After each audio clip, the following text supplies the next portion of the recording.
If you're not on the subreddit for Bumble, go right now. It will both entertain and frighten you. But anyway, I meet this guy on Bumble. He seems nice enough. He's tall, educated. He seems family oriented. Great. Let's chat. So we connected, had good conversation. He lives about an hour away from me, so he decides to come up and invites me to dinner. Amazing. Very gentlemanly. I love that for me. I appreciate his effort to come to me. So we meet up at an area nearby where there's lots to do, lots of dining, lots of whatever. He's who he says he was when I get there, which is great because that does not always happen. Men, y'all act like women are the ones catfishing. Here's my theory. Women do lie sometimes about their age, I hear, which I can see, and their weight. But men, y'all lie about age, weight, height, how many children you have, education, if you have an education. I mean, it's a lot. We meet up. He seems to be who he says he is. We go pick a restaurant and decide to sit at the bar. It's now changed from dinner to having a drink. I am good with that, especially because I don't feel an instant chemistry. And I know chemistry is not always kind of like instantaneous, but I just don't sense that there is a connection. It's usually like instant for me, where I know it's something there or it's not. We go have our cocktail. We're chatting, and I noticed that he is staring at other women quite a bit. That in and of itself does not bother me, especially since he's not my man. But I noticed that the women he's staring at are not black. None of them. They're all either Asian or Latina. And then he tells me that the mother of his 7-year-old, by the way, which he had like very grown children, like 20s, 30s grown. And then he has the 7-year-old. He tells me that that child's mother is, I forget if she was Asian or Latina, I don't remember.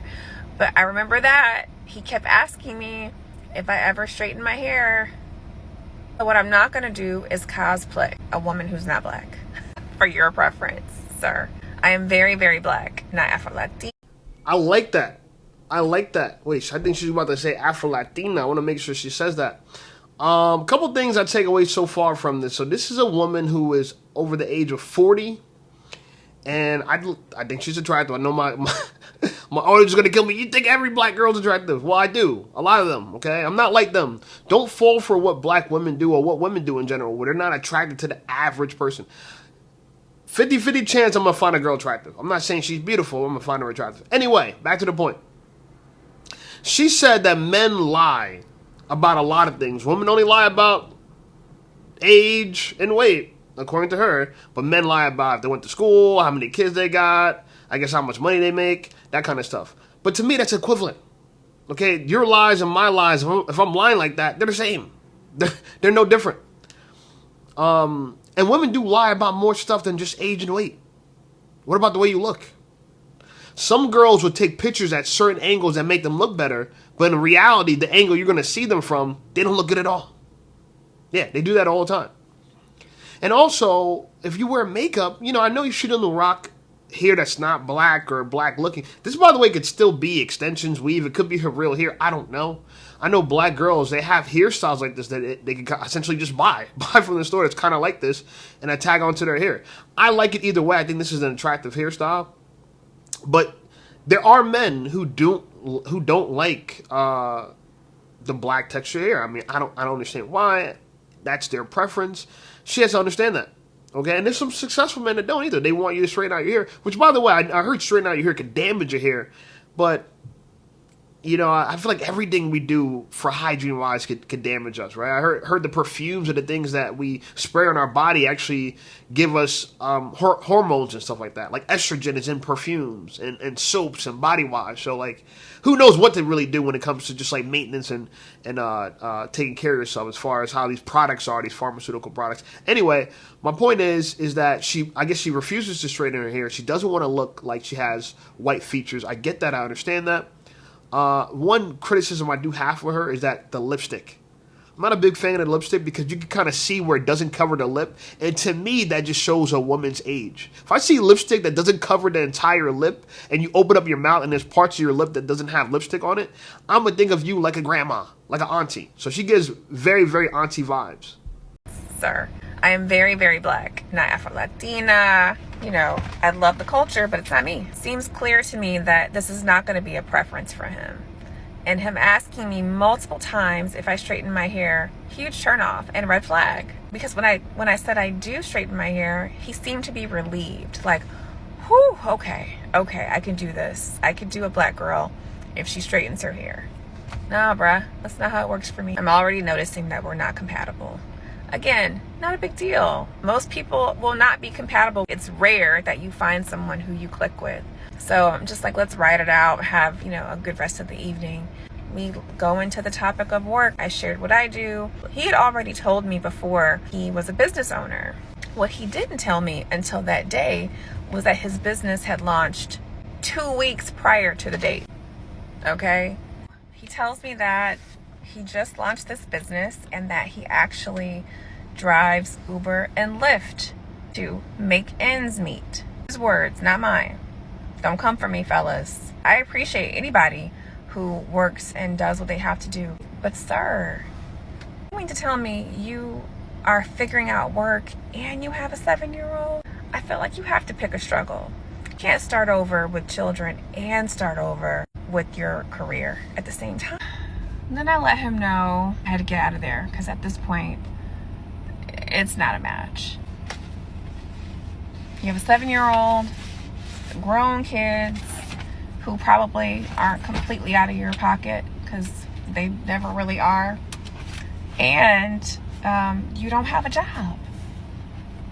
Like, how do you have time to date if you're building a business and driving Lyft and Uber anyway?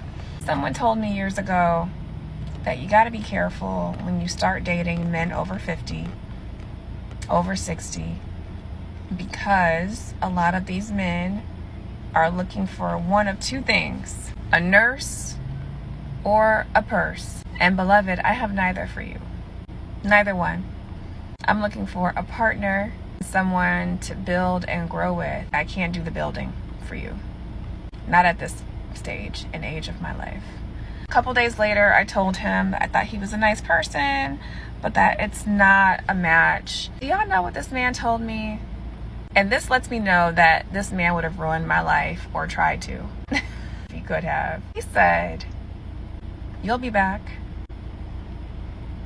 Ask me if I remember his name. If you said Nikki, I'll give you $5 million if you can remember his name. I would still have to go to work tomorrow." I mean, say less. I think it's funny because Nikki, which by the way, I don't believe this is her real hair. I mean, I don't know. It's a lot of hair and it looks dampy, clampy. It actually doesn't even look that good when she turns around. Parts of it's brown, parts of it's black. I don't know what she got going on. I guess it could be her real hair. I don't know. To me, it might be a big zombie weave. And yeah, I mean, imagine how that thing smells. But I don't know. Maybe it's real. I don't know. Anyway, a couple things I want to address about what she said. I think it's so interesting that she said that the guy lied about his job and that he started a business and he started it 4 weeks ago. So he said he was a business owner. He technically is. Business owner doesn't necessarily mean successful. It's like saying I'm an actor. Actor doesn't mean you're in Hollywood films. It's a lot of actors that still haven't made it even into like Broadway.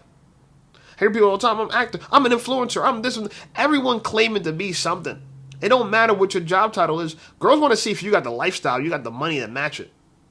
So if this dude's driving Uber, I guess he doesn't, but think of it this way. How'd you end up on a date with someone that drives Uber of a woman of your stature? Just think about that. How'd you end up on a date with a dude that drives Uber with a woman of your stature? It just tells me that whatever you achieved, you probably are an accomplished woman, whatever you achieved, you did all that to end up on a date with a dude who drives for Uber in his 50s, according to you. And he has adult children. And he has a young 7-year-old boy or girl. And he doesn't find black women with your hair texture, I guess, attractive. He was staring at a bunch of other women other than you. He couldn't even focus on you. He's not even attracted to you. He drives for Uber and he's not even attracted to you. So I asked women this, and this is why, and a lot of these women will say, oh, I'm looking for a partner. This lady probably thinks she's so desirable by men. She probably thinks I'm so desirable by men. Every man wants a partner that thinks like me, walks like me, talks like me, demands what I demand, command what I command. This is honestly an undesirable woman. I think she's attractive, but she's undesirable. She misses the mark. Why? Because she is a modern woman. Modern women are not fit for marriage. They're not. There's nothing you could do to turn a modern woman fit for marriage, because to make her fit for marriage, you have to make her fit for Jesus, and they're not fit for Jesus. They're not fit for marriage. See, we don't have a biblical marriage in modern times. We have a lawful marriage. A marriage that's a contract, for lack of better words, right? But biblical marriage is a covenant. Very different. Okay? And covenants, if you break, you pay with your life. These women are not trying to pay with their life for a man. Okay? And honestly, they're not Proverbs 31 women. They're not. They're not. So, the minute you hear a girl say she wants a partner, red flag. You want a partner? Red flag. You want to hear a woman refer to herself as a wife. She's a wife. She wants a husband. That's what you want to hear. Well, you want to hear a woman say, I want a partner. Baby, I'm not trying to go in business with you. Absolutely not. Absolutely not. No. No way. No shape, no form. Anyway, I got my new merch out. Check out some of my merch. New hats. I think I got like 5 colors. You guys can peep them out. Limited run. I don't know how long I'm going to be doing these. I think I might start a different merch line. But for now, these hats that I'm rocking, I got like 5 colors. You guys can check them out. Hit them with a link on my YouTube. I think YouTube been showing them over in my videos too. Shout out to YouTube. I appreciate that. And check out some of my other videos. Like this video, and I'll see you over there.